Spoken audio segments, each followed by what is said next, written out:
February 10th, 2023. Memorial of Saint Scholastica, Virgin.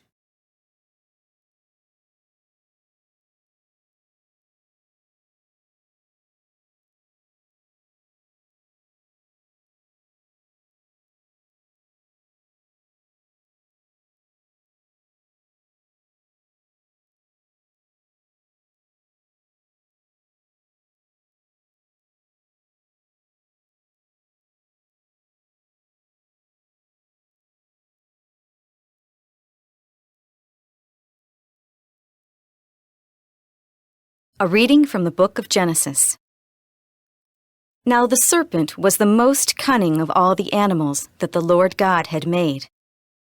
The serpent asked the woman, "Did God really tell you not to eat from any of the trees in the garden?" The woman answered the serpent, "We may eat of the fruit of the trees in the garden. It is only about the fruit of the tree in the middle of the garden that God said, 'You shall not eat it, or even touch it, lest you die.'" But the serpent said to the woman, "You certainly will not die. No, God knows well that the moment you eat of it, your eyes will be opened, and you will be like gods, who know what is good and what is evil." The woman saw that the tree was good for food, pleasing to the eyes, and desirable for gaining wisdom. So she took some of its fruit and ate it. And she also gave some to her husband who was with her, and he ate it. Then the eyes of both of them were opened, and they realized that they were naked. So they sewed fig leaves together and made loincloths for themselves. When they heard the sound of the Lord God moving about in the garden at the breezy time of the day, the man and his wife hid themselves from the Lord God among the trees of the garden.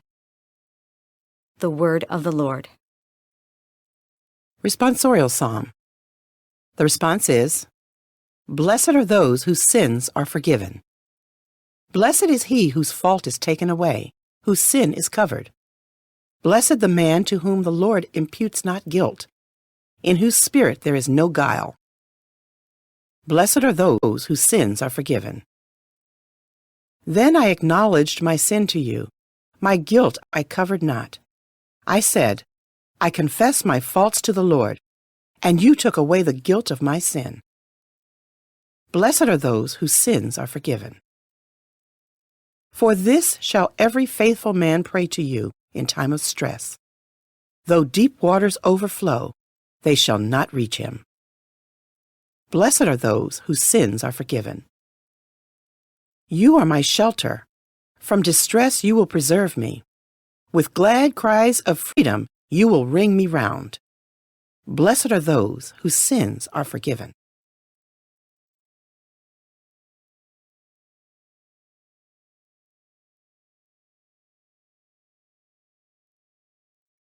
A reading from the Holy Gospel according to Mark.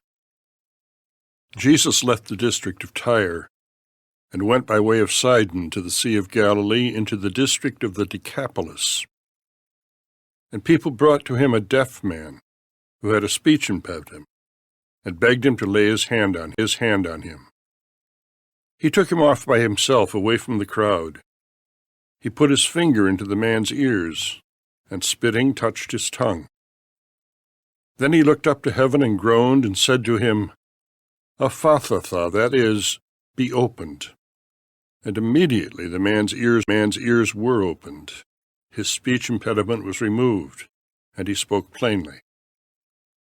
He ordered them not to tell anyone, but the more he ordered them not to, the more they proclaimed it. They were exceedingly astonished, and they said, "He has done all things well. He makes the deaf hear, and the mute speak." The Gospel of the Lord.